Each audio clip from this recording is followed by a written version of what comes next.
ma juba rääkisin, et üks klient ostis pool aastat tagasi alghinnaga, esimene torn oli, ta ostis ja maksis 2 AED-d, see on umbes 550 000 ja praegu poole aastaga müüb ta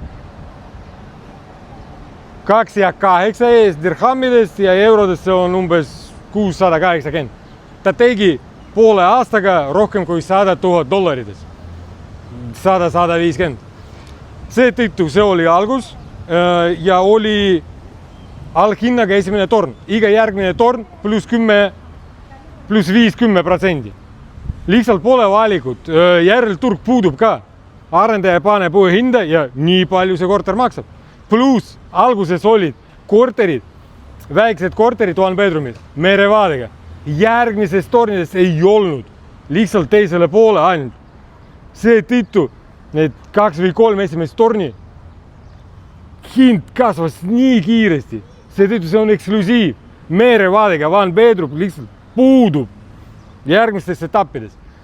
Ja nüüd praegu meil tuleb uus projekt, uus launch teise arendaja nimelt. Ja kõik korterid on merevaadega. Aga praegu see on esimene etapp, esimesed 2 tornid. 2 esimest. Ja te võite seda osta täiesti alghinnaga 550 000 eurodes. Aga iga järgmine torn niikuinii, ma luban teile, ma lihtsalt luban, et iga järgmine torn hakkab maksma pluss 5-10% kallim.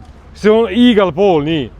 Ja pluss lihtsalt ei ole Dubais asukoha, kus mere ääres korter maksaks vähem kui $1 miljon. Võtame Blue Water, Beachfronti, Palm, Jumeirah, Bulgari saar. No ei ole. Kõik on alates $1 miljon. Miks siin see peaks odavam olema, kui see valmis saab?